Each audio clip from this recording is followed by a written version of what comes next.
corner. I'll play whatever, Placid So, intro. Wait, yeah, where's the CTE ball? Why won't it let me go to CTE ball? I don't know, but we don't need it now. We'll get there in just a minute. All right. Because now, what I'm gonna do? Oh, dang it! This was really poorly planned out on my part as well. Me and you always just take it from the top.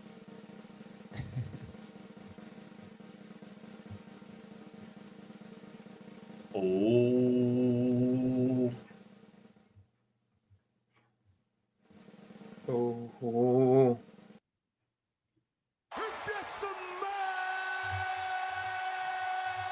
What the Rock is cooking. Oh god! Recording live from 3 locations. This is Past the Rock. I'm Patrick, and as always, I'm joined by 2 great men. Caesar, aka LC's.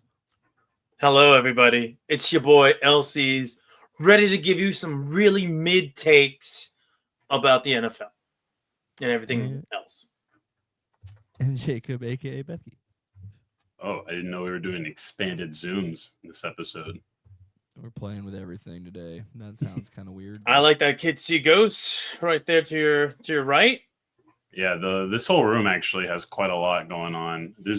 There's all my jerseys are actually laying right here. I've got so many home projects that this place basically becomes like the third room basically becomes my office / the extended storage closet as any projects do occur. At this point, I had to shut my door. That's why also behind me looks a little chaotic, because there's just basically all the chaos is just piled neatly into shelves as the rest goes. You have some little, keepsake stuff, Texas Double Rangers, basketball books. There are plenty. There's like 3 bookshelves that line this wall. The whole top is just all basketball books. Hell yeah, brother. Yeah, I need to do some unconscionable. Now I have to make a bunch of them with law books, and those are going to be way less fun to read. So, no, depends on who you are, I guess. I don't know that anybody really thinks that it's more enjoyable than reading about somebody's extravagant life playing basketball, but people definitely think law is more interesting. The law can be very interesting. That's true. A lot of people learning about the law this week in the world. Oh yeah, we'll touch that a bit here in a minute. But I did want to start have off to? with just one random story out of nowhere. We do kind of, actually, unfortunately. He forced himself into our world. Yeah. Fair enough. He forced himself upon us. So pretty much our only non-nationwide major story, although it might be at this point, it comes out of Louisiana. I'm not even going to try to pronounce the name of that town. Headline reads, Parent sends principal to hospital following slap at elementary school basketball game. Nice. Do you think that's nice? Do you think that's pretty? Oh god, sorry. I was trying to do 3 things at once. Typical. Yeah, it's interesting. I mean, that's unfortunate that people still think they can get away with violence or like can't regulate themselves to not lash out violently. She would have gone to jail for just hitting the basketball coach. I think the problem was she had outstanding bench warrants. Oh, well. Oh, yeah. I mean, she would have still got an assault charge, so that's still not a funny. Yeah, that's still not fun. You're not sure. I don't know. I mean, I guess the coach it would probably matter for the coach, but there's fallout regardless, right? Like physically, I guess I didn't realize initially that you're talking about a woman slapped a man, like yes. A grown woman slapped a grown man. Yes. Yeah, so I mean that's a very unfortunate situation. I'm assuming her child wasn't playing or got benched or who knows. Let me see if I can't remember what happened here. The basketball parents are really unfortunate. They'll be the ones who block the kids from actually succeeding more than anything. So the principal was trying to keep kids from going on the court during the game. And he did that a few times. Why the fuck were kids going off the courts, disrupting the game? She took offense. Like little kids, maybe. You see her move in and punch him and knock him out of the chair. Damn, that's crazy. Oh, her. Sorry, this is a female principal. Okay. So a Yeah, I woman, know. a grown woman hit another grown woman. Yeah, she had a busted lip, was knocked out of her chair, and hit her head. Yeah. I mean, that's an assault charge. So, yep, Big battery of a school time. teacher, resisting Big time. officers, and disturbing the peace. And then her friend also went with her. But I'm not sure what her charges are specifically. But they say her friend was just sitting there, like, talking shit. You know. I wonder if I can actually Just talking shit. have the video here. Hell yeah. Okay. It's like they used to say in middle This school: work. talk shit, get hit. Just gotta move this Well, over here. Sort of. Fortunately, the punishment's a little more severe for grown-ups. True. than it is Very for true. being an Children. ISS or alternative school or whatever shit your local municipality can cook up to punish naughty children. True. Okay, we might not get. Is it just gonna straight block it? It might do that too. That's annoying. Okay, I can't show you the video. Never mind.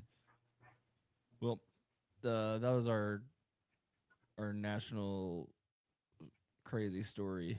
That's it. That's all. The only big thing that happened in the country this week was a lady punched a high school teacher. No, we did have our whole inauguration deal, transfer of power, and we brought in someone else we brought in someone who's already been there. There's a new CEO, and he's the new boss, the same as the old boss, is actually true this time. Yeah, we got another retread hire. Yeah, Yeah, big time retread hire here.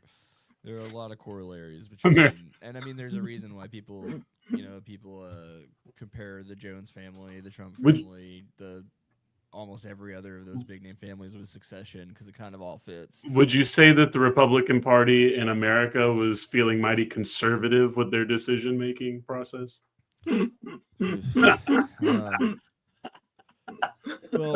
That's a dad joke, political joke, and it's neutral. You don't get a lot of that combination. That is very true. You got to give him a round of applause for that one. I don't know where my applause button is. No, it's no. Don't do it now. Don't do it now. Now I have The to moment's get lost. to the bit. It'll be ruined. It's just gonna have to be this. Yeah, there we what go. the bumper clock. Anyways, so yeah, obviously this isn't the kind of thing we typically talk about on here. We can't acknowledge or not acknowledge that it happened. Pretty much the biggest thing that happened in the world this week, I guess. So You could also say that maybe he felt very admired. We're going to feel very admired. We're going to be very admirable. We're going to stop wars and lead to peace. I was going to save it for later, but she brought him up, and I don't want to do it twice. But like he bumped into the halftime show for college football, just like, okay, what? wait, Time to do it. Huh? He did Trump? Trump busted in and did like a little minute and a half What? Oh, did he? taped During the thing game? for the halftime. I didn't know that. Yeah, I never he- knew that. It was, pretty much the same spiel. Mostly just that was he said admired a lot. He really wants to make America admired again. It was not he still said the original phrase, still keeping the brand strong, but ultimately this time it was we're stopping wars and leading to peace. And then he kept saying the words admired. He want to be admired again. I just cracked up about that. Like of all the bullshit rhetoric you've heard of him specifically, he's one of the greatest bullshit artists of all time. This one was quite a funny little. It sounds like a classic Jerry. He just picked a word and stuck with it. Exactly. That's what One it is. ambiguity. One of the favorite tactics of great men who say a lot of things but don't say a lot of things. And when things are ambiguous or not ambiguous, then it's ambiguous for you to think if it's ambiguous. Yeah, and that kind of led into this next little part here where we're having a bit of a social media turf war now. Not to step on Caesar's toes, but this does involve the NFL. Rumored, I don't know if this is confirmed, that they told the Patriots to shut down their Blue Sky account, which is weird because I think other teams are on there, but maybe they're not official accounts. Maybe the Patriot now someone's going to steal the Patriots Blue Sky name. Yeah, the NFL is like, we want to pay for this later. Yeah, No, I'm honestly, I mean, I don't really think Blue Sky. I'm still skeptical of how it'll go. We'll see. This is going to be a good year for it. If anybody's going to be able to steal some thunder, I think this is a good year to do it. But Yeah, um, unlike when Threads came out and a bunch of people did move to it one day and they all looked at it once and decided this isn't anything. Pretty Blue Sky at least much. has some utility to it. It's Blue Sky essentially looks like old Twitter. yeah. Yeah, but with a little bit more customization and stuff like that. So, and there's a lot of media people already over there. I do think it. That's true. I do think it's a much cleaner follow now if you want to use it for that manner. I feel like it does take a little bit of the fun out of it. Like that's the unfortunate part is how do you introduce the fun, the jokes, the viral fun, the funny things. I mean, it's still just the same. You just have less people on there right now. So I mean, yeah, people are but still doing the same thing they were doing on Twitter. They're just doing it on there. right, but it's not to Yeah. make fun of certain people because they're great. But like, I don't need just Mina Kimes making jokes. You know what I mean? It's funny to see random buttfuck account get off one of the get off a good one. And I feel like we've lost that on Twitter a little bit too because of how that's gone and how the algorithm has changed. So I'm not saying that it's perfect there, but I am like, that's kind of the thing that I'm wondering. When does that version of Twitter start to? Because I think that was really what hooked I mean, on I a think lot of people to Twitter when it happened. Meme Blue Sky is already happening. Just the same as with old Twitter, you had to go and find things and create a new. Yeah, I mean, that's true. View it all. Yeah. That's You very weren't true. just getting fed. Damn it! I forgot any of the famous ones now. But eventually, when someone gets reposted a million times, you'll see it. No, I know. It's just tough because I like to enjoy NBA Twitter, but they're obviously now it's gotten very weird in a lot of ways. Even though it's still very funny at times, it's still shades of what it used to be at its prime.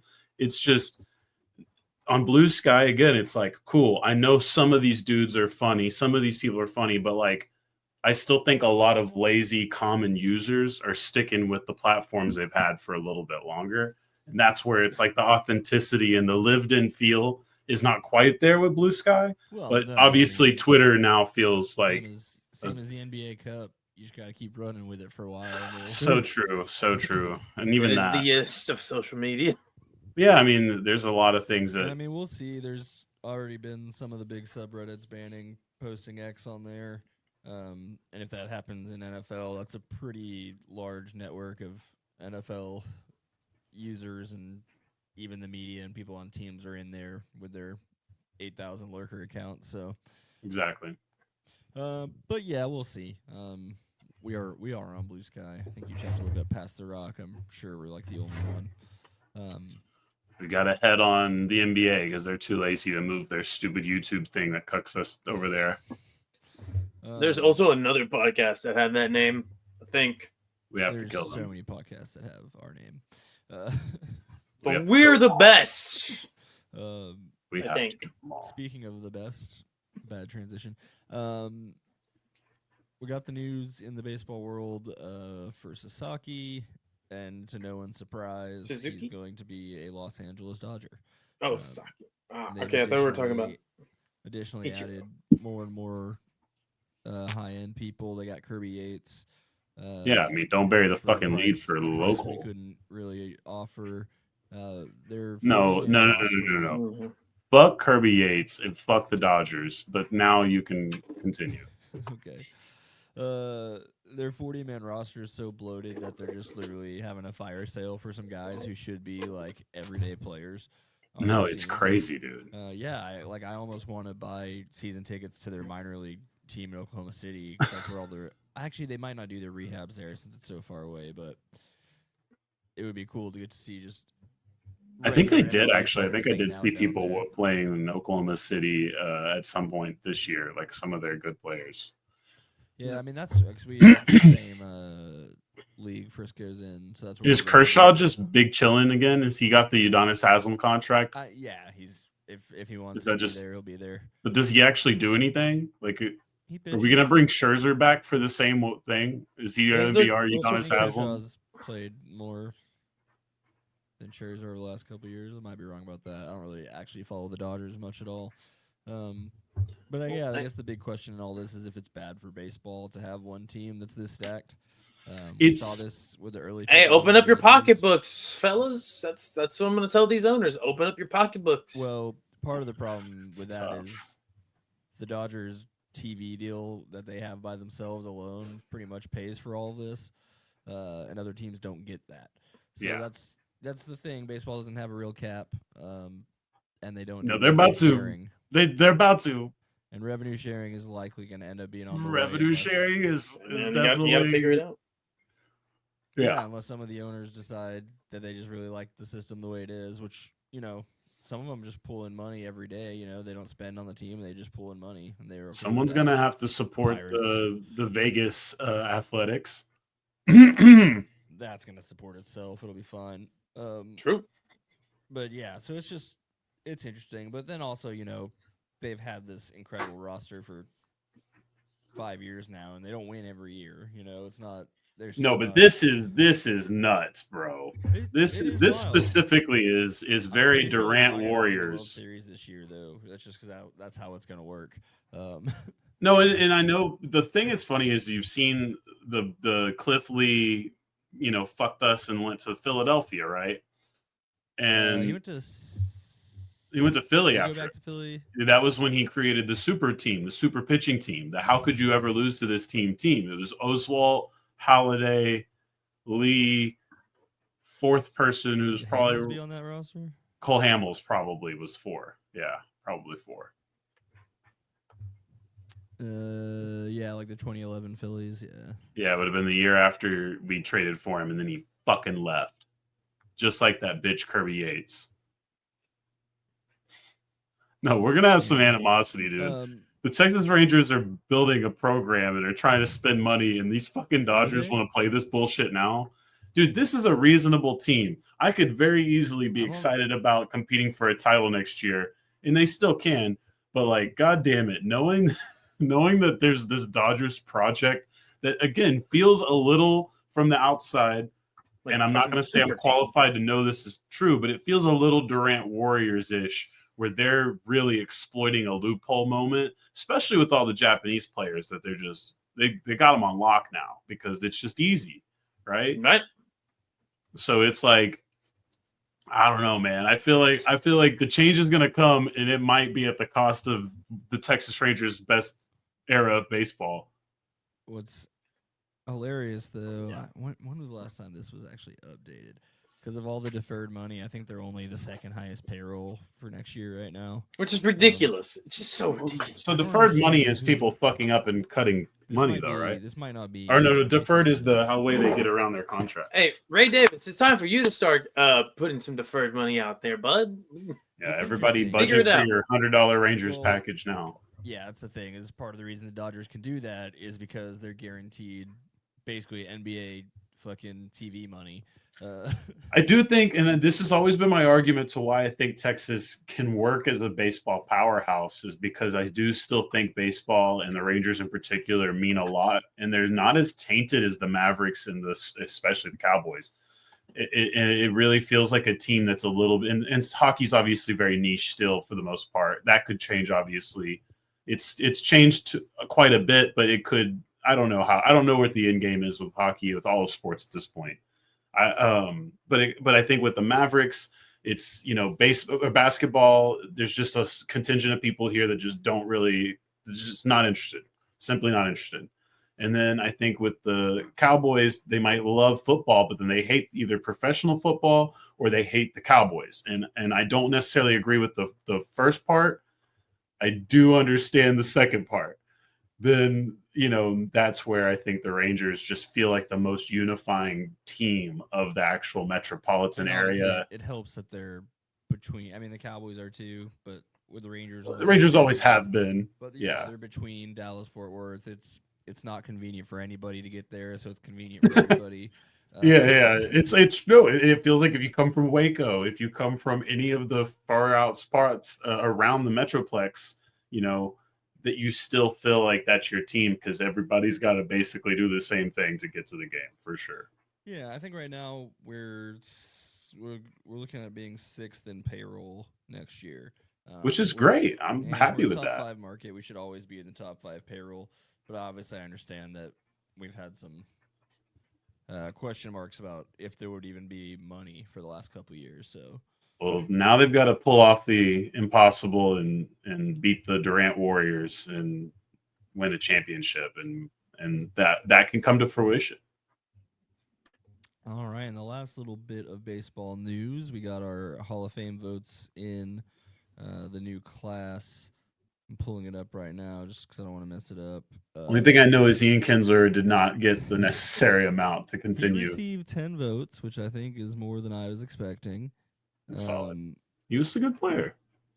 Uh, He really was a cornerstone of yeah, I revitalizing mean, a he's lost definitely franchise. a Hall of very good player. He received 10 votes, but didn't obviously get enough to get in. He might fall off the ballot as soon as next year. I wouldn't be that surprised. I think he already has, is from what I saw on Did the he internet. not I don't get know if whatever that. you need to carry over. I can't ever remember. Yeah, what that is. they said it. Yeah, so it was like a 10% or something like that. I don't know. There was some number equated with him being eliminated because I saw many tweets saying Yeah, that. I mean, I didn't expect that to go any other way. Cool guy or whatever, just never quite reached that level. But anyway, it is weird though if you look through the Hall of Fame in baseball. Second base is like the most underrepresented position. I mean, relief pitcher, but that's that one makes more sense. Second basemen are severely underrepresented, so that was a good reason to maybe think he could sneak in there.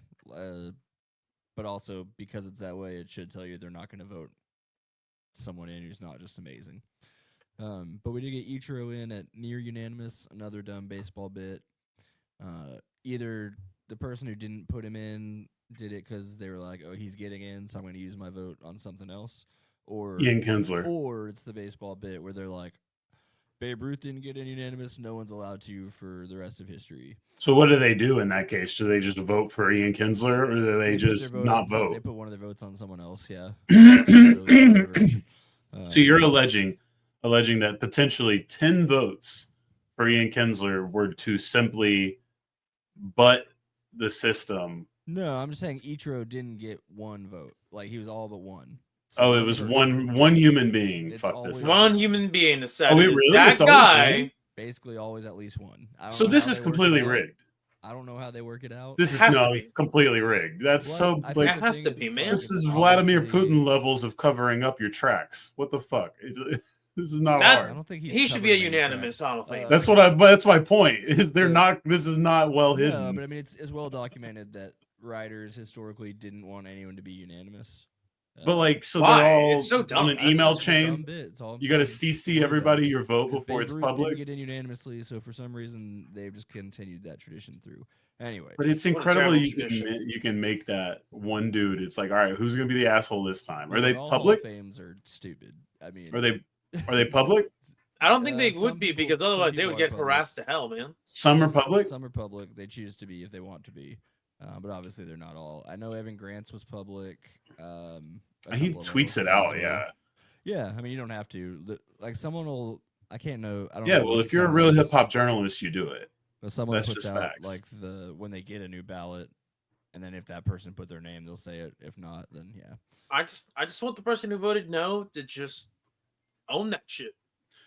That's 10 why I toes do. down. I do commend the NBA. It's not like you have to actually answer for anything. Every year, the NBA, we look at the damn voting awards, and it's just it basically just reads like we give this voting honor to either some of the most accomplished people / famous, which is what it is. I don't necessarily need to differentiate that, or we just blatantly use this as an opportunity to try to reach out to other markets and opportunities by picking the most niche random person to vote for this who clearly does not watch basketball, clearly is just like this honorary vote. You're like, you've never heard of this person tied to anything. Even if you've heard of their outlet, you've never once seen, if you look online, you can't read anything about it. Like, it's just hilarious, but they make them public, at least for not necessarily the Hall of Fame. I don't know if the NBA, the Naismith does that, but the NBA's awards are done that way. Oh, there we go. Yeah. So obviously Ichiro deserves in. We don't probably not a whole lot you really got to say about it. I think he might be the greatest player I've ever seen play. Yeah, unanimously deserves to be in. The other two that got in, CC Sabathia, who I'm sure y'all are at least somewhat marginally Oh, yeah. familiar Oh, yeah. with. Big dude, pitched for Cleveland, New York. Probably I wanted him somewhere- to. I wanted him to Milwaukee, be I a. think. my head. I'm pretty sure I wanted to. I was very active and paying attention to when he got traded to the Yankees because I was being a little hopeful. You know, maybe the big fella could Yeah, come down Milwaukee. to He did 1 to year in Arlington. Milwaukee in between. You're right, Caesar. So CC Sabathia was a 6-time All-Star. He won the 09 World Series with the Yankees. He won the AL Cy Young in Cleveland the year before he left. He led the league in wins twice. He was an ALCS MVP the year they won the World Series in New York. He was obviously really good. He's already in the Cleveland Guardians Hall of Fame, but now he'll be in Cooperstown. And How the many, last guy, How many Billy career wins does he Wagner. have? I'm sorry. How many career wins does he have? Just out of curiosity. For CC. Yeah. 251 and 161. This is his record. 251. All right, 3,000 because I know they strikeouts, and back in the 3,000 day. strikeouts is really what's doing a lot of this. Also, the World Series, the ALCS MVP help, but Yeah, because I know back in the day there used to be like a talking point on when ESPN, before it really jumped the shark. I remember just on MLB, they would always talk about these future pitchers. The way the game was going, they're probably never going to touch a certain number of wins ever again, just because. yeah, 300 there's is not happening. Yeah, Mm. and I was curious. I was like, all right, so what's the new standard for a Hall of Fame pitcher if wins or anything to go by? Which I know there's more to just wins because somebody can have a lot of wins, but And they were carried by the offense and I can whatnot. say, to be fair, there are only 24 guys who've won 300 games, so it's not like it's something that just used to just happen all the time. Yeah. I think Randy Sure. Johnson might be the last one. Also, arguably one of the best baseball aesthetics of all baseball players ever is CC Sabathia. Yeah, not quite as big as oh my God, Bartolo Colon. Well, Bartolo Colon is kind of on the far side of parody, right? Like he's the most ridiculous. Sabathia is like somehow like a Babe Ruth era baseball player was like also born in like, is he from New York?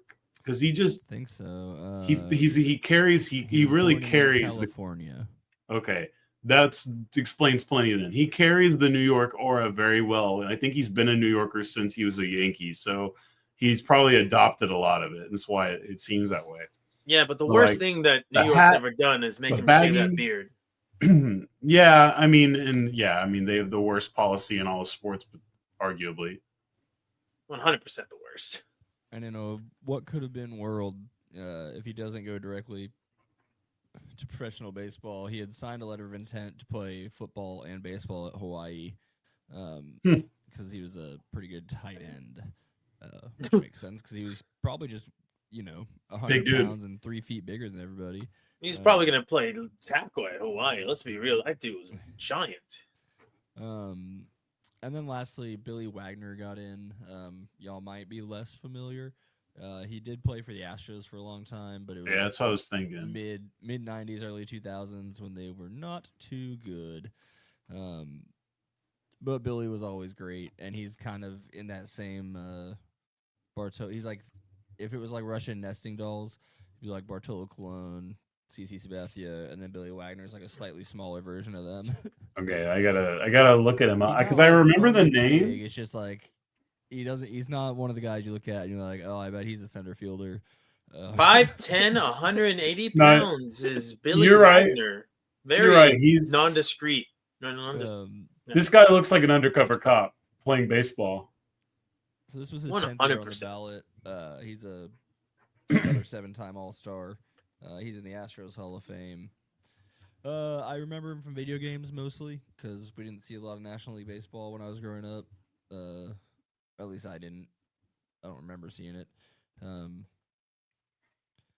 But I guess he would have been there when we started doing the original Boot series. So, yeah, No, I 422 definitely career didn't. saves, about 1,200 strikeouts. Played for 5 teams. Yeah, so he snuck in with 82% of the vote. The cutoff's at 75. So guys underneath that, Carlos Beltran, Andrew Jones, Alex Rodriguez, Manny Ramirez, Andy Pettit. Those guys are all kind of in there for the same reason. Chase Utley, another second The baseman. cowardly voters reason. Utley's probably not going to get in. I think he's a little bit better than Kinsler, but not, or at least his resume looks a little bit better just because the Phillies are more successful. But Felix Hernandez, I think I Oh, would put Felix Hernandez in, hell but yeah. I think the longevity wasn't really there for him. His peaks were incredible, but it was only like 2 or 3 years. This feels like why they took too long to do the Fernando Valenzuela. What's his last name? Valenzuela. Valenzuela. Yeah, I think it's why it took them too long to commemorate him like that. And I mean, I Fuck get it. it is a career thing, you know what I mean? But I'm cool either way. I'd be okay with Felix getting in. The rest of the guys on the list don't even really belong. Torrey Hunter, no. David Wright, no. Yeah, that's See, but that's a high standard because those were some of the best players of well, part of the baseball. problem Really now isn't. because they haven't figured out just getting over the steroid thing. So now we Yeah. just have this like log in the middle of guys who are always going to get votes but aren't going to get enough to get in. I don't know Mhm. how long they sit on there. I don't know all the rules, but you get a long time before you really fall back off. Yeah, but how many of these riders are going to fall off? That's what we're looking for. Yeah, but you know it's tradition of passing down. These are the way we do things, and this is the way you're going to do it, and then this is the way you're going to tell other people to do it. We'll see. We shall see. But yeah, that's Baseball Hall of Fame. Ichiro obviously being the big name, the big thing to go off of there. Love that guy. Happy to see he made it. It's crazy thinking he was like a 26-year-old rookie or whatever because, playing in Japan first.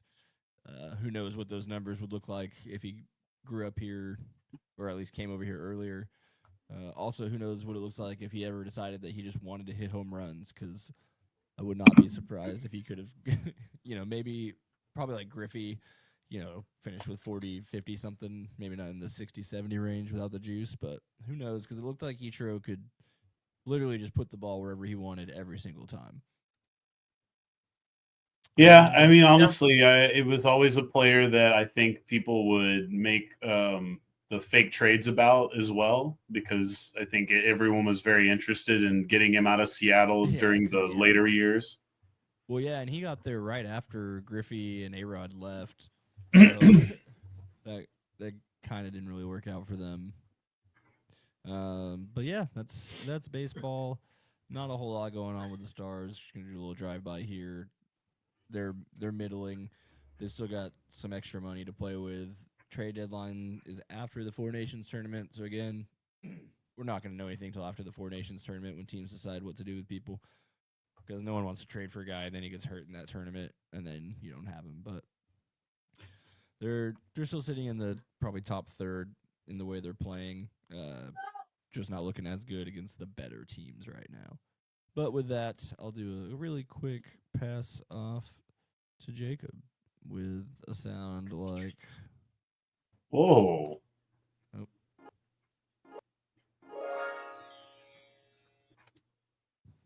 Whoa, it's a magical wonderland. For the basketball world, we are gearing up for the trade deadline.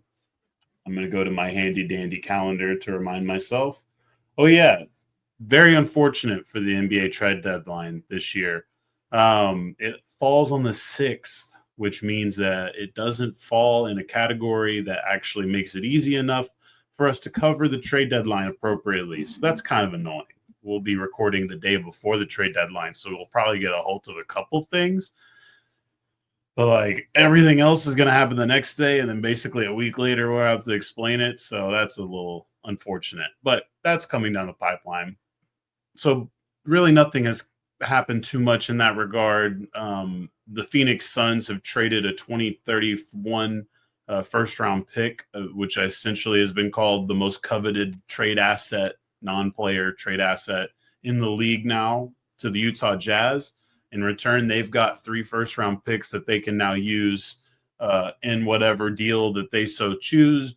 Jimmy Butler, getting rid of bad contracts and just trying to bring in useful players. Really, any option is there for them. That's pretty much the only update I think we've gotten so far, unless anything. Let me just go ahead and check the old Twitter device here. The artist formerly known as Twitter. And I'm pretty sure, yeah, we're good. Nothing's popped off yet. No shammy shams alerts. Just a beautiful little mosaic here, a little slideshow of a cowpoke down in San Antonio. Off to see a little space alien playing basketball. I don't remember if I got the new. There's a new Wemby mural out there on that wall that I did last year, but Well, that one doesn't look the best. No offense to that person. It's better than I could have ever done. I mean, I love this yeah, one. The this Duncan was one's amazing. their day after opening night last year. Nice. Yeah, I'm sure there's plenty there. So what we'll do to cover a little content today is we'll just have a simple little tier ranking day to kind of get you caught up without going too deep into everything. We're going to bunch up a bunch of people, put them in the same category, and explain to you why you should only have so much interest in them. Patrick, did you create any extra overlay? No. It's okay. No, There was no pressure to. I just want to make sure before I went to motion here. All right, since it's a long fit, it kind of fits weird. So I'm just going to do this like the neighbor from Wilson. Wilson From Home Hey, Improvement. What was Tim's name? Was he Tim? I think it was Tim. Tim the Toolman. Hey Tim, how's the kids doing?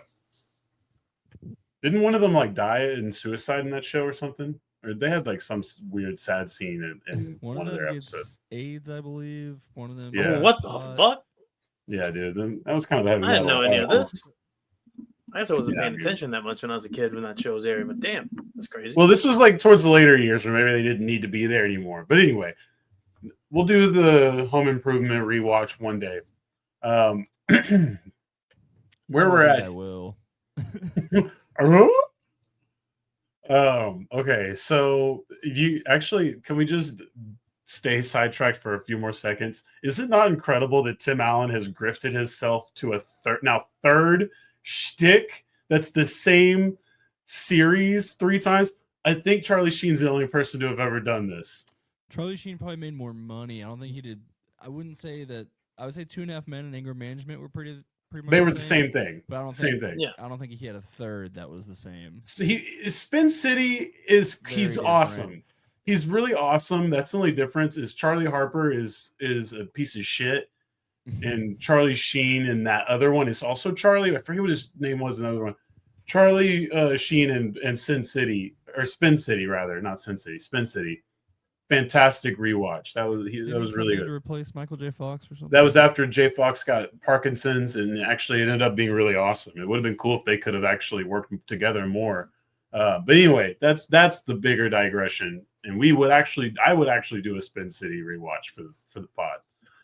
But here's Ranker. Okay, you guys have had it on screen long enough that if you're observant, you might have paid attention. We'll start at the bottom here because it's the easiest to get through. It's called Playing for the Future Today. Playing for the future today. Because this is the reality for these teams. Now, I've also, on my notes here, sort of put another little heat map on top of this heat map so that we really got the pulse on this thing, right? Washington Wizards, Toronto Raptors, Brooklyn Nets, Utah Jazz. Absolutely do not watch these basketball teams if you're looking to catch up on the NBA and for relevant things that are going to happen for the playoffs, right? Don't watch it. Because even their trade assets that potentially they could have, just wait until they're on the new teams. Don't do it. The Hornets and the Pelicans, if the right players are on the court, I'm watching. I'm watching Zion. I'm always watching LaMelo. Otherwise, it is what it is. Bulls, Blazers, low-key, actually pretty watchable teams. For as kind of bad as they are, I think they're mostly just young teams. Bulls are not necessarily young as they are just in a weird space. So they're useful good enough teams, but ultimately teams not going anywhere. We have our purgatory phase here. This purgatory one is a pretty big one. You see some heavy hitters here. The first 4, in fact, pretty big heavy hitters in the content game, especially. We got the Los Angeles Lakers, the Phoenix Suns, the Golden State Warriors, and the Miami Heat. They're all 4 in this category for the same reason. Because essentially they're all trying to manage the end of a career of Hall of Famers, and not necessarily just regular Hall of Famers or the making fun of Make-A-Wish Hall of Famers that people like to say. The true LeBron James, Kevin Durant, Steph Curry, Jimmy Butler, right? All 4 of them going to be easy decisions by the members. So how do these teams progress with aging superstars, flawed rosters, and the unfortunate fact that the rules have changed to make life really hard on teams that have multiple players with more than, $50 million annually owed to them, which all of these teams have, I believe now. I don't know if Miami's I think Bam is about 50 now per year. So those teams have to manage big numbers. They have to make trades that get their team invested, get their best players invested, but it's going to be difficult to do, and I don't really forecast it. So I do think while probably the best case scenario for these teams is the Los Angeles Lakers, LeBron plays point a little bit. They find another couple roster pieces. They're an interesting team. Okay, best case scenario, they probably still get dog walked by somebody in the Western Conference Finals, right? Suns, I think they can radically remake their team, and it'll be interesting to see what they can do. But, at this point, I need to see something. Warriors, I don't know what they're going to do. I don't know. I think they might be soft tanking. I think the Lakers might be pulling the Jones family gimmick of not telling you when they're doing something, even though they're clearly doing it.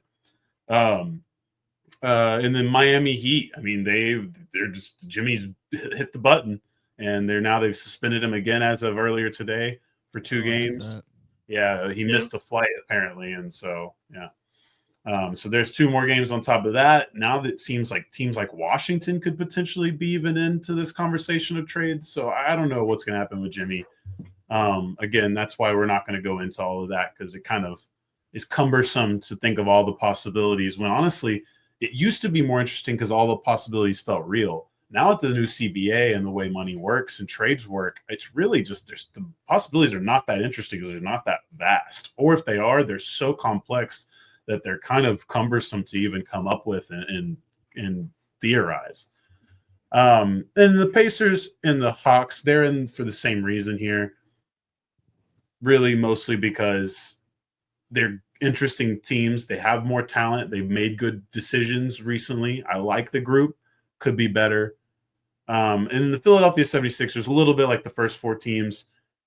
But Joel Embiid, not as old of a guy. He's just not playing basketball right now. And I don't know what that says for them. They're 15-27. They're the 11th team. They're not even in the play-in right now. They probably still can easily get there, but ultimately, I'm a little frustrated with that. So they're still stuck in purgatory. Didn't want to get too much into the minutia, so then I lumped everybody else into this category. But I don't really feel like there's ways you can differentiate the frisky but iffy category. There's young teams, the Orlando Magic, the Detroit Pistons, the Houston Rockets, that are really interesting groups. Even Memphis, I would still consider fairly young. Minnesota has been remade a little bit. But teams that I feel like they're not quite fully formed yet. So it feels like, again, if any of these teams were to make a run in the playoffs, they're going to eventually meet somebody that's a bigger fish.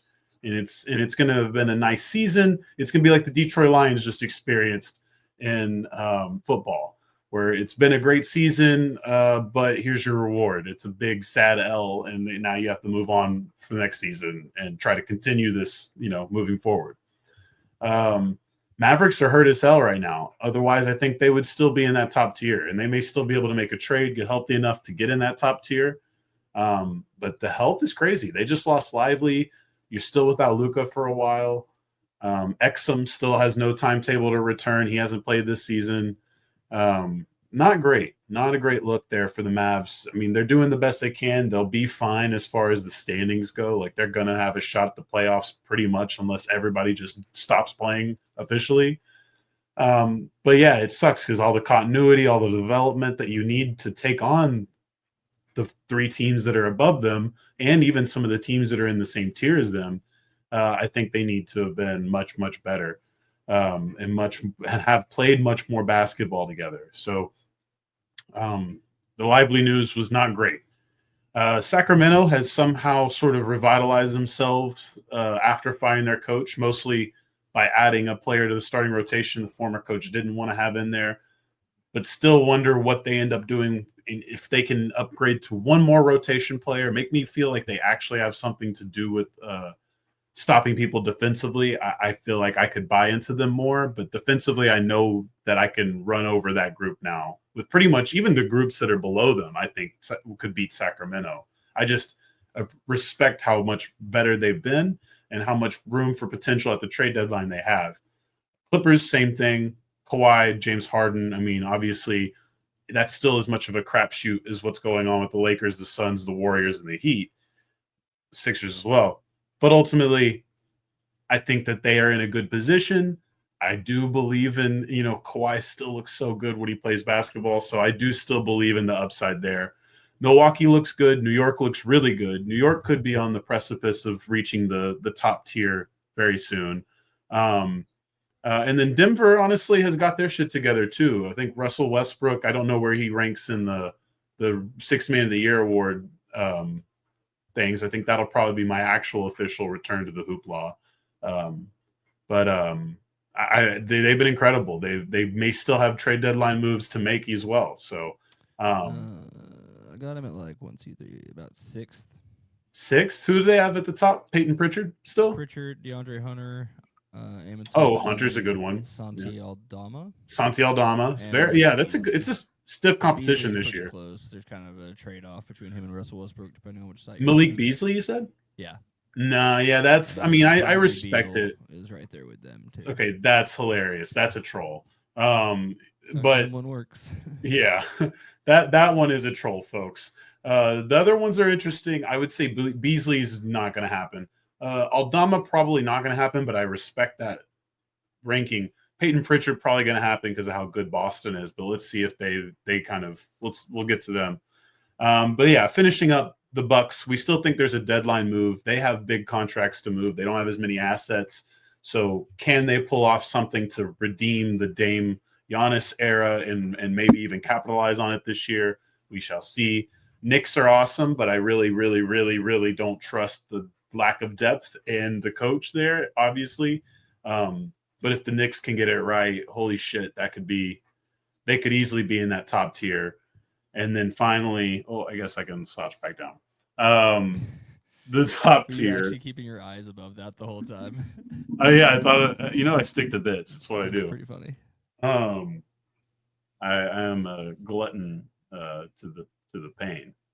But yeah, so the top 3, I'm actually kind of neutral on the top 3, and it's a little bit of just because they've been the same team most of the year. Cavs and the Celtics obviously have been incredible. The Thunder are basically dog walking everybody in a very mediocre conference. Yeah, do you think that's a thing where in the playoffs it's not going to go well for them, or? Yeah, I really do, but I don't know if it's me being just stubborn or if it's reality, because I guess my point still stands from earlier in the season is the best way I can describe it is they're the most competent 3-point shooting team I've ever seen that I have zero trust in to shoot and make threes.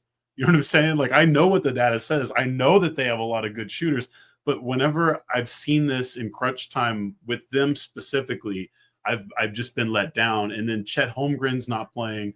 Isaiah Hartenstein, I think, just got injured again. Yeah. So I think that really, really, just like I said with the Mavericks, you're taking all that continuity away. And that's why I do think even the teams in purgatory, like the Western Conference, has a path. I don't know if the reward is getting curb stomped by the Cavs or the Celtics, but there is a path in the West for a lot of teams, even your Spurs. I mean, funny enough, Victor's so good. I think their rotation stuff is the issue there. I think they've still maybe need to consolidate with pieces, whatever. You've got, a little too much need to play guys who I think you're ready to move on from at the end of the bench there, while still developing guys, I didn't realize how far up Castle's gotten in the Rookie of the Year vote or odds. Probably be a shoo-in if they would just make him full-time starter. And that's But what they've been doing lately, right? More recently. I think they went back though. I think the last two Okay. games but I don't know if there's an injury there, but because There's also they're about I to didn't go look to that far. Paris. There's also Yeah. So most likely he's the full-time starter moving forward, or with Chris, however they need to. So yeah, I mean, that's so kind of exciting. I'm so glad he's good. Yeah, no, he's an incredible player. So that's pretty much the NBA spectrum. Is there any other questions at this point? And questions and concerns about any teams, let alone the Spurs or the Mavericks? Mm, Oh, that was a I don't think- simultaneous. Oh no, I'm very plugged into seeing how bad the Sixers situation can get. If only because it's very interesting. Not to skip ahead to the NFL or anything like that, but because of Josh Harris, the owner, dipping his toes into two rival markets and seeing how one is skyrocketing forward, right, with their success, and then the Sixers continuously going a downhill spiral, and the whole debacle with their arena being basically a sham of a mess. Right. The arena thing, absolutely crazy. I wish I had more time to actually be covering that stuff for us. And then the, what's it called? The Joel situation is really what I find more interesting. Because at this point, when does the most, loud, to put it nicely, when does the loudest fandom in all of sports finally kind of take its full turn on him? I mean, he can quickly and easily redeem them, especially right now. The fact is he's being cloaked very well by the Philadelphia Eagles. I mean, he is loving life, because if the Eagles were done right now, there would be a lot more people aware of the fact that Joel's barely played. Every update about his injury seems to be more weird and just it just seems to be very impatient, or very patient, for a team that doesn't seem to have a lot of patience. They've already lost their stud Rookie of the Year that could have been our Rookie of the Year candidate in Jared McCain. So, you're already hemorrhaging things. Now you're really leaning on the old guys. You don't have that many trade moves to make. Paul George is obviously taken a pretty massive step back. So, yeah, there's a lot to be frustrated with. Nick Nurse is also kind of a tough coach when you're losing. I think he's a frustrating one for fans because the way he kind of gets snipey and crabby and curmudgeon-y. So, it is what it is. It's a tough city to play in. When it's going well, it's fun. But then at the same time, even if the Eagles win the Super Bowl, I mean, he could be still looking at Judgment Day coming, because by that point it's 4 or 5 months, into, hey, playoffs should have been here. That some other historical event will have happened, and then it'll be like, well, that happened before Joel made the Eastern Conference Finals or whatever, or the finals or whatever. But when Jimmy Carter died, people were like, he this and this and this, and during this entire time, Jimmy Carter never saw Joel Embiid. So those jokes they're very likely to continue. Again, I don't think the Bulls are a good team. The Heat are in a shitty situation. The Pistons have rebuilt a team very quickly. But honestly, when you look at the East, they can easily make up ground. I think that's where I'm there's 7 losses in a row, bro. This is not they've had their chance to have a bad start and be able to start rehabilitating it. That's fair. This is beyond 100. Yeah, you're not coming back from that. This is and honestly, they still can, because again, they're one playoff spot away, right? They're just going to get the 10th seed, right? But 7 losses in a row, no clear sign of when Joel's coming back. An aged roster that's probably a little frustrated with all the circus surrounding all of it at this point. A No. coach that might be wearing thin in the locker room just because of his nature. Not even that he's a bad coach, just his nature in the situation could be a bad mix. So, like, yeah, Philadelphia's not in a good situation. Long story short. True. So with that said, then, say this continues on, right? Say this continues on. I don't want to look too far ahead, right? But I guess what I'm trying to get at is, are we looking at this might be like a year where the front office thinks, all right, maybe the Joel Embiid era is kind of worth shaking up, and then we see a seismic shift in the East in terms that they could possibly move on from him if they're tired of.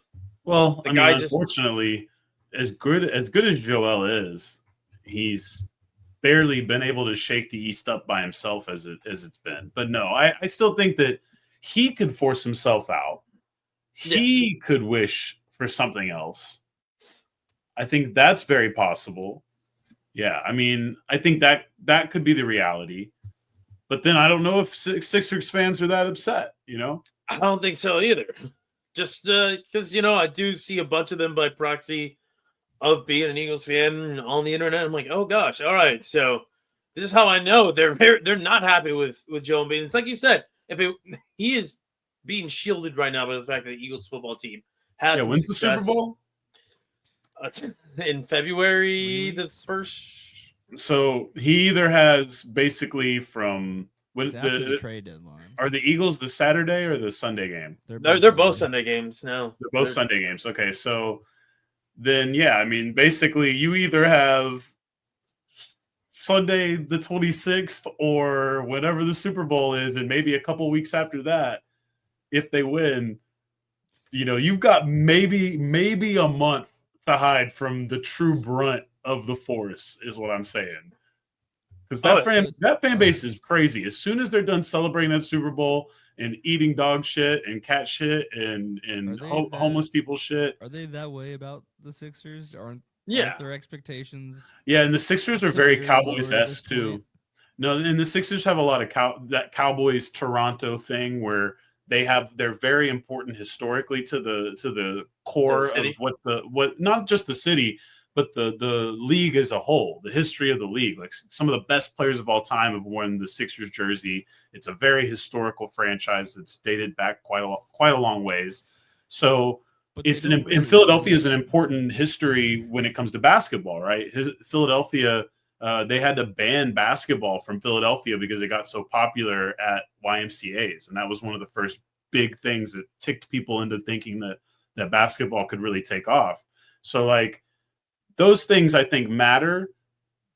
Football in Philly is a different thing to some extent. I think it's maybe just a different fan, or maybe we see the interactions differently for how NFL games go. I mean, that's hard to see. I think that's just how NFL games go everywhere. Yeah, I do too, and I think the Philly version of it is just on steroids. They're just louder. Yeah. Much more aggressive and can easily get themselves fired from jobs by going viral. Oh yes. But yeah, that's basketball. We plenty of time to. I don't know. It feels like in my life it's been more Eagles and Phillies that I hear complained about up there. Well, there's been a long time of their basketball team being bad. That's exactly between Iverson and Embiid. Yeah, that's my point. And think about Iverson; they weren't even that good either. No, then I mean, he was good. When was their last actual title? 1983. Yeah. And their last appearance was in 2001. An incredible title. Yeah, and really and they haven't sniffed a lot of appearances. There's pretty much only can't win a title in a post-Jordan era. So I would say if I'm tapping into an inner Sixers fan here, I'm thinking Ben Simmons' missed layup is a big one, but I would say the biggest one is Kawhi's shot going in when the Toronto Raptors ended up winning the title over the hurt Warriors. I think that one's probably Phillies if that Kawhi shot doesn't go in. Maybe. Yeah. I mean, that's the Jimmy Butler team. I mean, they put Jimmy Butler, Tobias Harris, Joel, Ben Simmons. It was JJ Redick was still playing well. I mean, they were stacked, dude. They were a stacked group. and they just, I mean, they should have really handled that series. And Kawhi Leonard was just honestly, But he was Kawhi Leonard, yeah. Kawhi Leonard. That playoff run might still be one of the greatest basketball players I've ever seen play basketball. I mean, yeah, I've had some time to get over it, but it could be the most fun, like, theoretical basketball player I've ever seen. Yeah, no, and honestly, I don't know how much of that 2019 run you watched, but if you haven't and you still want to have that I've seen the respect for shot. That you, one, you but should watch that run. It's I would put it on par with the 11 Dirk run, and I'm not just saying that to the biased fans here. I don't really care at the Mavs like that. No, I mean, he carried a crappy roster to the. To the Well, finals. he carried a crappy offensive roster. Yeah. Very, very good defensive roster, but a pretty crappy offensive roster. Yes, Dirk basically shot them to a championship, and I would argue very similarly with the Toronto Raptors and Kawhi Leonard. Fair enough. All right. But that's basketball. Now it's time to crown a champion, a hilarious champion. If you would have talked to me about a month ago, maybe a month and a half ago, Do you think this should be a stop and restart, or do you think we should just tack it on here? I don't know. I'm good with attacking it. Yeah. You can clip it later if you want to make it a smaller bit. Let's run it through. So yeah, college football season has officially ended. And can we say that nobody's surprised by the result? Nobody was surprised, but well, you guys picked Notre Dame. Yeah, but like, listen, just we had a game going in the show. I didn't believe in Notre Dame. All right, it was like, You listen, You guys just it was there's one chance to win and you had to do it. Okay, that's Yeah. fair. Ohio State pretty much was always going to run away with this. I'm going to kind of break it down quarter by quarter, and then we'll get into legacy stuff. But yeah, ultimately, this is what I theorized before they even played Texas. I was like, honestly, I know it sounds hilarious because Ohio State fell flat on their face against Michigan, but we, the fans, fell for the classic rivalry faceplant from a great team. And it's unfortunate they had lost to Oregon in the prior meeting when they easily could have won that one, because I think we would have all thought about it differently had they been they would have been able to go to the Big Ten championship, all that stuff. But because they were a 2-loss team, I thought that was an interesting, aspect to this. We underrated them.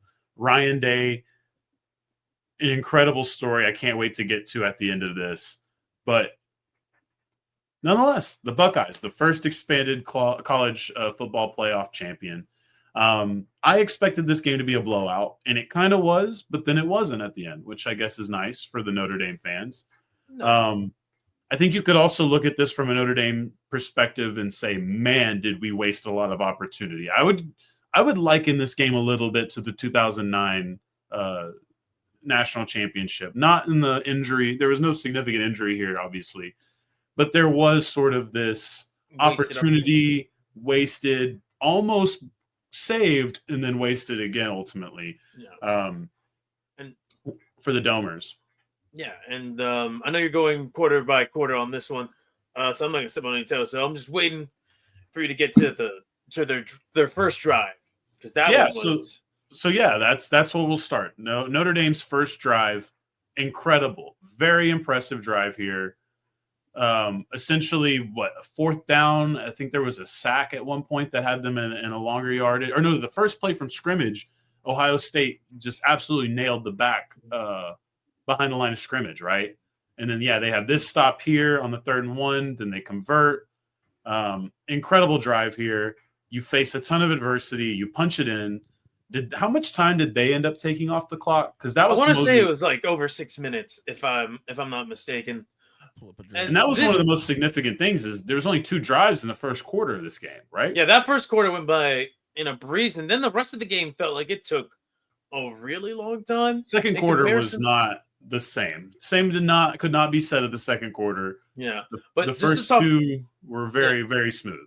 Yeah, just to talk about this first drive, you can see it is methodical. They're not really asking Riley Leonard to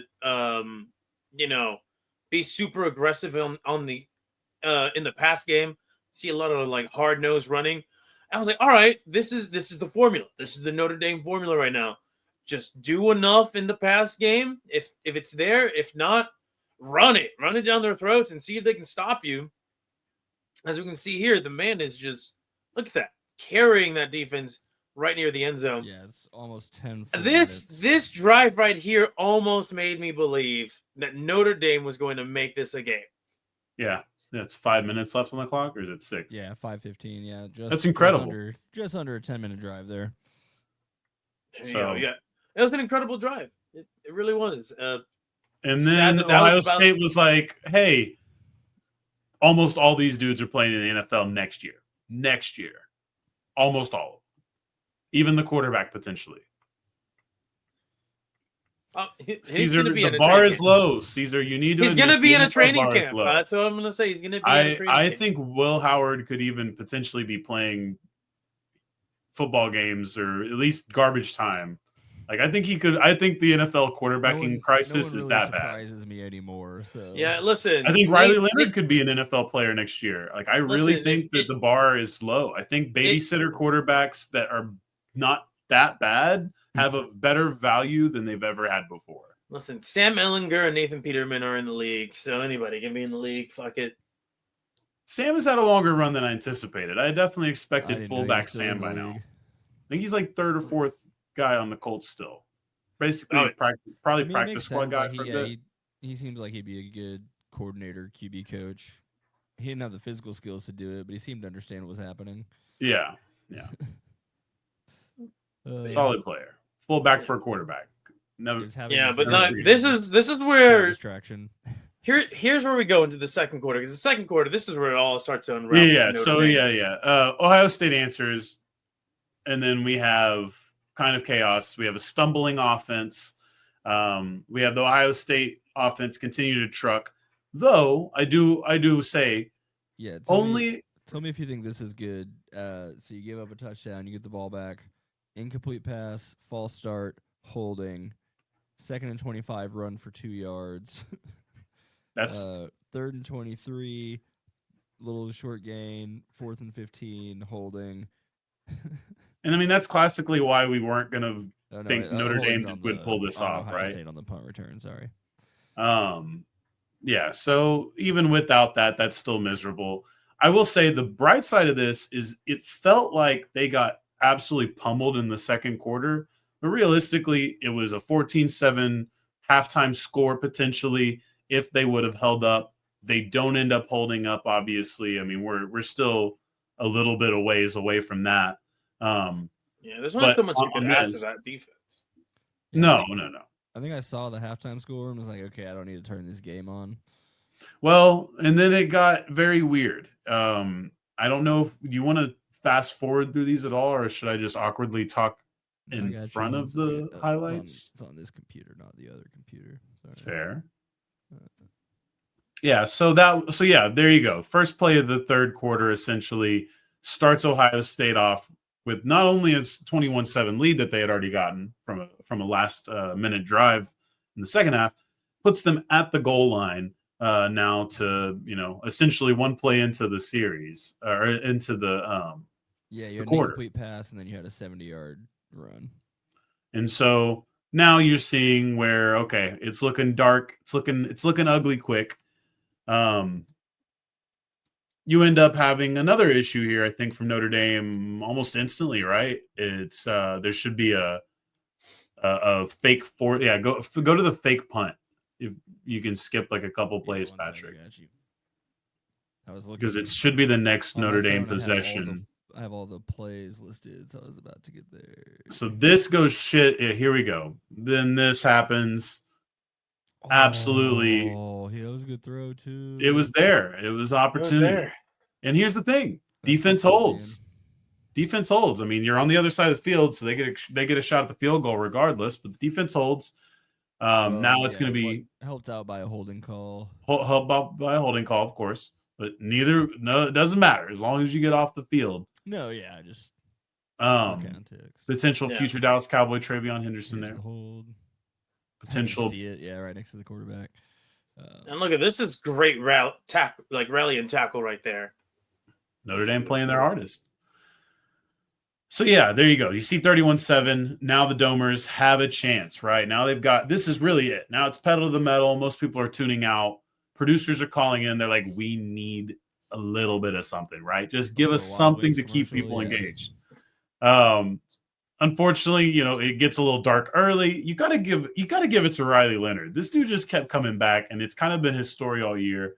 I think that's going to be why he's an NFL scouts darling, and why he probably ends up being at least somebody's backup next year, with even maybe somebody getting frisky enough to draft him, hopefully to replace an older guy or something on a roster already.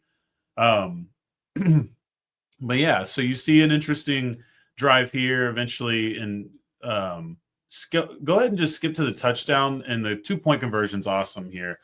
So they're going to score on a touchdown that was pretty cool, but mostly you got a little pass, right? So now we've got a 2-point conversion and touchdown, right? Yeah, Great House. No, that touchdown was amazing. Great House Yeah. made that the other happen. 2-point conversion that I meant. So now the Bucks are going to fumble as we start the fourth. If you go ahead and scoot that one a little forward. Yeah, this one was just a little shovel. Just wanted to actually see that.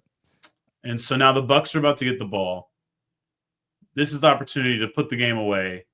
And unfortunately, they put the ball on the ground. Oh. So now it's all right. It's a fumble. We've all seen them. The ball was close though. It was a close one. It was almost simultaneous, but I think it was pretty clearly still a fumble. So yeah, now you have the Domers trying to come down. You're converting. Now teams are getting excited. The sponsors are happy. Everything's going as planned. I think there's even a penalty that aids this drive from the Bucks. At one point, defensive holding ends up aiding this one. And then this is where I have a problem. So 2nd and goal, try to throw a fade. Not that. 2nd and goal. This is from like the 9.5. It is from the 9.5. I respect that. But this is probably where, unfortunately, that check down isn't there. And then my dude takes it. My thing is, I have rules. I have rules here. And it's already such a hard challenge to get to. I don't trust my kicker unless I feel like is this kid at all potentially drafted in the 7th round of next year's draft? And if he isn't, will he be at all on a roster practicing to be on a job? Because that's an important part of my factoring equation. If so, then fine. I'll live with my decision to kick the ball. If not, he's not kicking the ball. He's also at the far hash. He's not kicking the ball. We also have momentum, and they're scared. I know they've just done 3 good plays. Now it's time to dial up the best motherfucking play you got. Because worst comes to worst, your defense needs to show up again. There's plenty of time, right? So, moral of the story, even though I get the take the points crowd, and I understand in pro football, I would agree with that. And a lot of other college teams, maybe I would agree with that. I mean, not in this situation, though. Either score didn't like this brings one. you within 2 scores. That's the thing. And if you could pause this for just a second, just so I'm an Uncle Mo guy. I think momentum is key in football, and I think that's the point where you got to keep the pedal to the metal. Risk it for the biscuit. And then here's the thing that I want to get to with that decision to go for it, right? And this is one thing that bothers me about a lot of coaches. It's this: does the field goal change the math? And by that I mean, do you go down from 2 scores to 1 score, or if you get the kick, are you still down 2 scores? If the answer is you're still down 2 scores, go for it. Absolutely go for it. You lose nothing. You lose nothing because if you miss the field goal, then you might as well have just gone for it, Captain Hindsight, right? So just have the foresight of saying, all right, if the math does not favor me if we make this field goal, then let's go for it, see if we can convert and keep the drive going. And then if you stall out and you keep stalling out, then fine. Go for the field goal, get the points, feel like you have momentum after the fact, not right then and there, especially with the national championship on the line. If this is a regular season game, all right. I mean, whatever. It is what it is. But this is for everything, right? Well, I mean, it fits into your hypothetical there, though. Because they brought it from 3 scores down to 2 with the field goal, and the touchdown would have done the same thing. Yeah, no, all I'm saying is for those who want the field goal versus I wasn't misunderstanding what I was looking. No. What I'm saying is just in general, if you're in a situation, beneficial every time, but yeah, if you're in a situation where, as a coach, this is the math, right? The field goal doesn't change whether you're down 2 scores or not, then go for it. If it does change, go for the points. No one can be mad at that point. I mean, people will be mad, but like Yeah, it's you're insane. much more justified in your decision. Yep. This drive is going to be awesome as well. You're going to see some adversity. You're going to see again Notre Dame continues to rally. They're going to drive this thing down. They're going to score. But I think the 2-point conversions is just as interesting as anything else here that happened. 1 second. It keeps the team alive, honestly. The way this person has the video cropped, I have to like. Oh, okay, it'll be right after this. Okay. Yeah, so there you go. You have a Okay, great so touchdown right we're- here. And then here you go. That's like a backup receiver, Jesus. almost completely, plays yeah. almost completely screwed. No, Happens to managed get to it. save it. It's beautiful, man. That was a Watching beautiful that team. happen, you probably feel at that point like, oh, Notre Dame's gonna win this game, right? They're gonna I make mean, it not, interesting. watching that guy not get tackled on that 2-point conversion. yeah. At that point, Uncle Momentum has certainly come on board. You know what I mean? But here's the thing. You never do one particular thing when you're trying to close out a game. And this is really the sad part of the game because now all this hope is here. We got 1st and 10. Not a much. That's good. It's good, solid play. 3-yarder. We got 2nd and 7. This is it. Yeah. That was it. Not good, but still not over. Wait for it. Okay. Math is still there. Not good. I mean, you're going to lose timeouts doing this, obviously, Oh, but God, I'm seeing it's it. fine. You gotta get stops. You gotta Now I get know stops, what's and they about to got one happen. right Here there. it comes. 3rd and 11. Don't leave an NFL player on an island. That was Ryan Day saying, "Let's end it right here." That was Yeah. that was him saying, Okay. I got NFL players, and I mean No, Notre that's Dame ball does. game. Notre Dame obviously does, but yeah, But not that to the was same tough. level. That kid especially is incredible. Wasn't that their Yeah. their 17-year-old No. I think he's number 4? I think number 4 is it was Stop. Jeremiah Smith. Yeah, Jeremiah Smith is Geno Smith's relative too, I believe, and yeah, he's the young guy. What about John Pretty sure. Smith? I don't know. Pocahontas might know. I don't know. So yeah, legacy Stays for the talk. game. Yeah, they hit this field goal, and that'll do it. Yeah, field goal makes it 34-23. Obviously out of reach at that point. Legacy talk. Ryan Day, most hated title-winning coach of all time. one of. Hey, No if way. if Nick Sirianni wins a Super Bowl, that's his competition right there. Yeah, I don't know that Nick Sirianni's hit the lows that Ryan Day has hit because Nick Sirianni has not been. I would argue that Nick Sirianni's hate is somewhat justified, but at the same time, I don't know that any other fan base would hate Nick Sirianni other than the Eagles. No, they would. They would. Just He's like you 42 don't know to until 17 or something like you've that. seen him every Yeah, I think that's tough for me to get behind Caesar because I know I get what you're saying. I don't think he's a perfect coach either. I think he's benefited from an incredible roster, obviously, but at the same time, I do think that there is a lot of animosity towards him that I just don't think he would get at any of the other franchises at all. Just the only other Oh. franchises that would hire him are low stakes markets. No, I think they would all hire him now. I mean, he might potentially win a Super Bowl and he'll be hireable for the next 10 years, even if he sucks like Doug Peterson. Yeah, let me go through this There you list. go. see if there's But, any- what was you know, it? Ryan Day is a very interesting case, though, because remember, he also has lost to his rivals a lot. Now, you guys had struggled against the Cowboys in the regular season, but obviously the Cowboys weren't competing for titles in those years. So it's not like you really were, it's not like things were, burned. It's not like this real seething pain in the same way that Ryan Day losing to Michigan Harbaugh, as they're winning Jim a Harbaugh. title, as they're competing Yeah. and then winning a title. I think that's a different kind of feel for the fans there. So Ryan Day, incredible job from going, as Kanye once put it, the most hated to the champion God flow. That is an incredible thing to do. I still think that I don't know if he's a great coach or not. I would love for the Jaguars to hire him for the jokes, but that's pretty much all I feel about Ryan Day. Yeah. Now I will say this about the game, and one thing that Ohio State did, they made another Jeremiah absolutely irrelevant in this game And that was Yeah. Jeremiah Love. Yeah, the Ohio State's loaded, man. It was Yeah, tough for Texas, and it's not just because Texas lost their best back. It's also just because it's difficult to run against that team. You need the best back in football, and you need the best offensive line. You need a quarterback that can capitalize on every play action, because that team was talented, man. And Yep. it's going to be one of the more talented groups, despite the fact that it's a 2-loss team, which I will bring up again because I think, was it LSU is the last time we've had a 2-loss champion in that weird 07 season? Wasn't think that? so. Give me a second. And I we wanna all knew say- this was, I think we even talked about this earlier in the season. We all knew this was going to be possible with the expanded playoffs.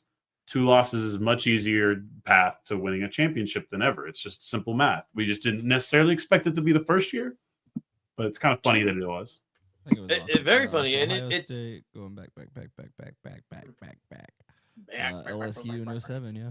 Yeah, and then Yeah. and I'm sure someone's done it prior to them, right? But or maybe way back in the I'm goofy I'm era. having to go back pretty far here. Nope. And Yeah, I guess so it there you depends go. on which title you're claiming, you know. Yeah. Then don't even worry about it because But fuck all I'm just them. going I off don't the care ones about that any are of in the those bold titles. Wikipedia. Yeah, I don't And care it's about any of the metaphorical titles that happened when people were being segregated from each other in schools. there you go. And it wouldn't be wrong to say that Ohio State's like run on this. Listen, they had probably one of the more difficult paths to the national title game when you look just how the seating on that side of the bracket went versus the other side. Because you look at the other side and you're like, hey man, shouldn't we switch this up? Because it doesn't seem like the other side is all that particularly tough. Especially And now. they didn't exactly scoreboard Texas or Notre Dame, but they definitely felt like the manhandling better team mean, in both of those games. Yeah, when you look at Yeah. the final box score might not impress, but when you realize they put up all the points on the front end, then you're like, okay, yeah. Yeah, dude, they were impressive. They were really impressive, and it came kind of out of not out of nowhere. Obviously, they were very talented coming into the season. Chip Kelly had essentially, it was the craziest story in the world that Chip Kelly had left the head coaching job to be an OC essentially and give them life that they desperately needed for that program. Because defensively, the talent was just crazy. And then there was a lot of teams with the talent. I think Texas had just as much talent. They didn't, they weren't successful. Oregon had just as much talent, you would think.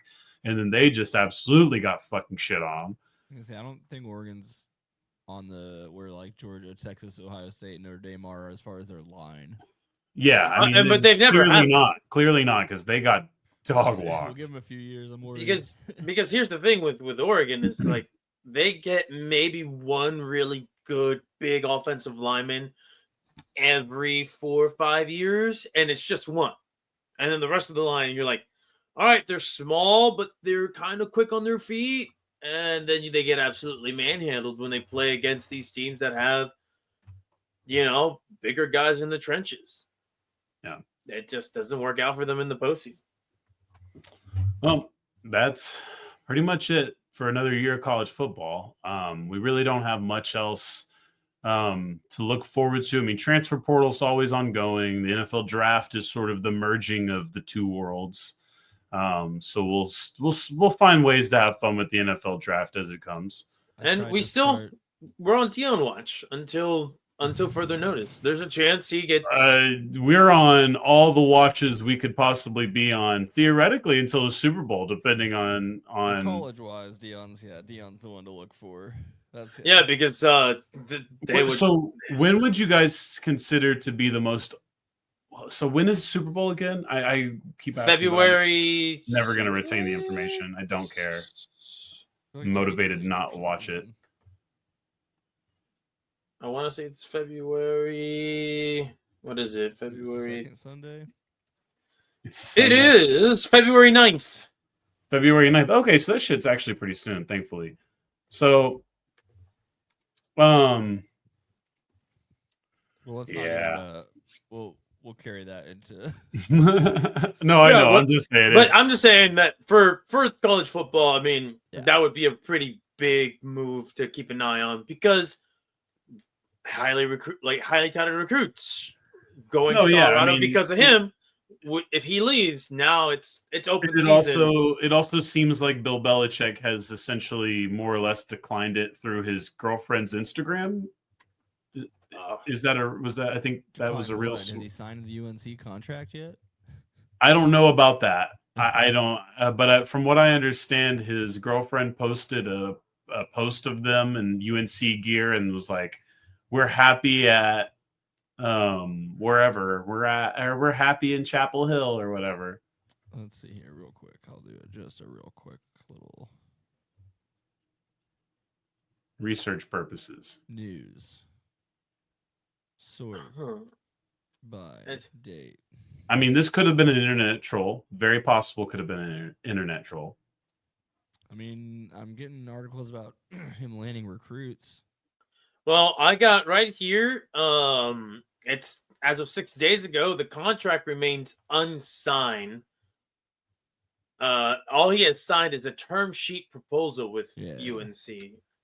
I mean, we'll see. I guess technically, since the college football season just ended, then maybe the offensive, maybe Chip Kelly's going to be interviewing for jobs and going back on the head coaching, not wanting to be head coach anymore thing. Who knows? But yeah, I guess we'll see. We'll see. I don't think that the college football world will have to part the ways with anybody in order to sustain whatever program is being built in Arlington, Texas, the professional level. Oh, Fair looks enough. like that post is unavailable for me. Oh, all right. So maybe it was fake, or maybe Well, it's from it her was account. real. It said pictured two people who were overtly committed to at UNC football. Yeah. Okay, yeah, I was gonna pull it up. Well, we'll see. I mean, look, we said the Super Bowl thing, and maybe this is the segue you need to go into the next phase. But I do think it's fair to assume that dipshit is gonna try to step on the media for Super Bowl. Okay, I might have. Good. here we go. 1 second. Now I got you. Oh, does it Got actually? Did you find it? It's real. Yeah. So Bill Belichick, we can officially write him off as done with being in. Here's the pictured two people who are overtly committed to UNC football one. Then we got Air Jordan one coming out fall of 2025. That's a not real thing. Okay, so now we're just Yeah, okay. Instagram stalking her. I was going through the 3 Carolina pictures we had for relevance, sir. Oh god, don't look at this. Don't look at this. Okay. All right. Well, All right. either way, Football. that's the college football world. One final time, I'll just hit this button. Do you believe in the mean green? I don't, but there's Tried plenty of starting a time. dynasty with them, and Chandler Morris is awful. So, we're telling By the them. way, he went to Virginia. He committed Yeah. to Virginia. Virginia. Mhm. Solid. Good job. Hope you enjoy it. My thing, just it's okay. Don't go to the furthest difficulty down. Just turn the difficulty down a little bit. Stat pat a little bit. Do you do the offensive coordinator route or defensive coordinator route? Because I think low key it's smart because you get a chance to like build up your attributes before you're I guess actually that makes dealing with sense. the Yeah, with the okay. record. Never thought about So that. just saying, little tips and tricks there. Well, all right, we'll end this one, and then when we come back, it'll be time for NFL football with Caesar.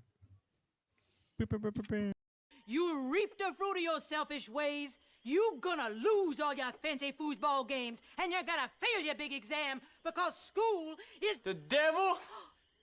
Everything is the devil to you, mama!